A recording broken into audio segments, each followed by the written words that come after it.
বিশ্বাস অর্জন করা কঠিন, আর একবার তা ভেঙে গেলে আবারও অর্জন করা তার চেয়ে 10 গুণ বেশি কঠিন। Hello everyone, blog by KSP থেকে আমি শিমু। ডেইলি ব্লগে আপনাদের সবাইকে স্বাগতম।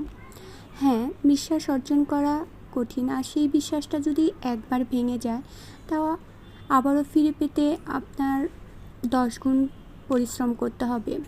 হয়তো আপনি সেই জায়গাটাতে বিশ্বাস অর্জন নাও করতে পারেন।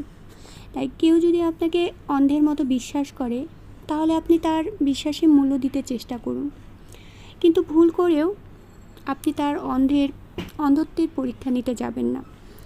কারণ একটা সম্পর্ক টিকে থাকে শুধুমাত্র অন্ধবিশ্বাসের উপরে, আর আপনার সেই অন্ধবিশ্বাসটা যদি পরীক্ষা নিতে শুরু করে তাহলে কিন্তু সেই বিশ্বাসটা কিন্তু ভেঙে যেতে পারে 1 মিনিটেই।